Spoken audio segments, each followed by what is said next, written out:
Hey, it's Enigma Hood. I was gonna respond to HEIGHTSIXFIVE's video about why did God let mankind sin. I was gonna respond to that. But I was amazed when I looked on his channel and he made 3 more videos directed towards me. 2 of them are essentially the same thing. Evolving engines, and then he's in front of Mount Rushmore, and he's trying to ask how these things could have emerged through naturalistic processes. Okay, I guess I'll take on the original video first, and that's going to lead me into basically the concept of the omnipotence paradox. So I guess I'll listen to his video a little bit. This is HEIGHTSIXFIVE. I am replying to a video by Enigma Hood, and we've been discussing 5 differences between Christianity and all the other differences, and all the other religions, of the world. And I'll make a video about those 5 differences later on, but right now Enigma Hood has asked me a very good question, and I would like to reply to that. The question is, why would God allow man to sin? Well, it's pretty simple. God gave us free will. Okay, that's all I need to say. Okay, free will. The question is, the question that I want to ask is, according to you, actually, I don't even have a question to ask. I already know the answer. According to you, God already knows what's going to happen. He's omnipotent. Therefore, he already knows the end of the story before the story began, so to speak. He created everything. And this is what Ken Hovind says. So, I know that every Christian has different beliefs and things like that, which also makes their beliefs less credible. In science, you don't have 50 different interpretations of the same thing. You have one interpretation, and that's what the theory states. Whereas in Christianity, you can look at the Bible and interpret it 50 bajillion different ways. But anyway, the point is, according to most Christians, God is omnipotent, and he knows everything that's going to happen before it happens. Therefore, when he created us, supposedly, he knew what was going to happen even before he created us. Isn't that a paradox?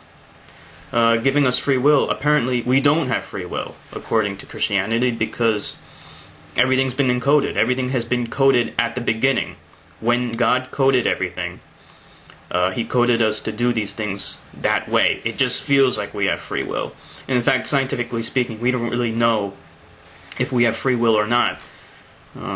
Maybe if we ever are able to travel back in time, we can test that kind of thing, and then we'll know for certain if we have free will or not. But until then, it just feels like we have free will. To me, it feels like I have free will. I'm doing this video out of my own volition, but I don't know if I was destined to do this. I have no idea. The omnipotence paradox is far-reaching in this. When you create something, you do so out of a need for something. You create something because you need it to supply something for yourself that you require. That's why we create things. Human beings create houses, cars, computers. We create these things because they provide a service to us that we cannot provide for ourselves. So, when you say God created the universe, it's the same exact thing. If God has everything that he wants, and if he's omnipotent, then he should have everything that he wants. Why would he need to create anything? Why would he have to create the universe? Obviously, it's because the universe provides something for him that he cannot provide for himself. Therefore, it's a paradox. He's not omnipotent. Therefore, he's not omnipotent, by definition. Then there's the question of, why would he care about us believing in him or not? That to me doesn't make much sense. If I created something, if let's say I was God, and I created human beings, for some bizarre reason I created human beings, would I really care about them believing in me or not? And if I did, what would I do to make them believe in me? Wouldn't I provide them with some convincing evidence, like manifest some kind of avatar of destruction right in front of them and tell them, hey, you either believe in me and worship me, or I'm going to kill you right now. That's what I would do. That seems like the most logical thing to do. So, what's really going on here? What are Christians really doing? They are rationalizing reality. They are trying to rationalize the real world to fit into their own preset beliefs. And in this case, free will, it doesn't make sense even in their beliefs, because God already knows what's going to happen. So therefore, by definition, we don't have free will, because He knows what's going to happen before it happens. Okay.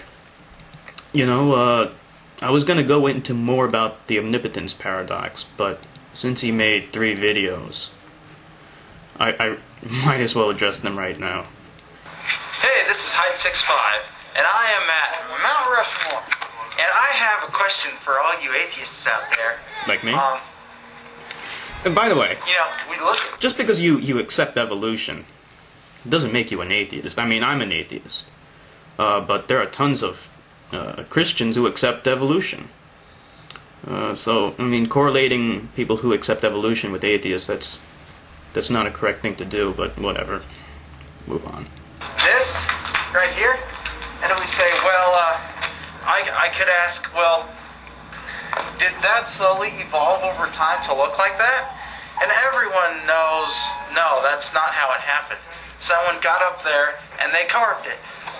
And so the question I have for you is, how can you atheists say that this did not evolve, but Lincoln, Jefferson, Roosevelt, and Washington, those guys, the real people, how can you say that they, us humans, that we evolved? And don't give me the answer that we have life and that doesn't, because, you know, evolutionarily speaking, before, I mean, what was before life? How did life come about? Okay. But basically the answer is, and this is a question that Ken Hovind also brings up a lot, and it's not a valid comparison to compare a bunch of rocks carved by human beings with life forms. He doesn't want me to say that they're not life and we are, but that is the key difference. Life forms can reproduce, and life forms can mutate. That is the biggest difference between Homo sapiens and other animals and other life forms and rocks. Rocks are incapable of reproducing, and they're incapable of mutating due to radiation, things like that. You can radiate a rock all you want. It's never going to change because of that. They cannot reproduce. A thing can't evolve unless it can reproduce. Life forms are reproducing systems. If you can create some kind of inorganic machine that can reproduce on its own and can mutate, or at least can change each generation, then certainly that can evolve. There are some ideas on self-replicating nanomachines, which we can create ourselves, that certainly potentially can evolve, and that's why there's so much fear about nanomachines. You may have heard of the Grey Goose scenario, where the entire planet is consumed by self-replicating nanomachines, grey goo, so to speak. But yeah, we don't have any technology that can reproduce and mutate on its own yet. If we can, then certainly it can evolve.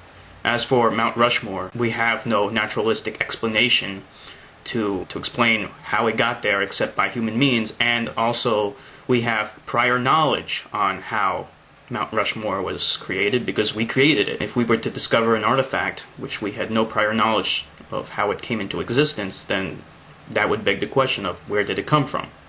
However, your example is rather poor, because we do have prior knowledge of where Mount Rushmore came from. And he made another video about car engines, and it's the same exact argument. We have prior knowledge of how car engines are built because we build them. So he's basically taking the watchmaker argument. The watch begs a watchmaker, so therefore humans also beg a creator of humans. But it's a poor argument, because we know where watches came from. We built them, and they're inanimate, and they can't reproduce, and they can't mutate. So therefore, a naturalistic explanation like evolution does not apply to it. Okay, that was that question, but I think this video is running a little bit too long, so I'm gonna stop there and reply to his other video later.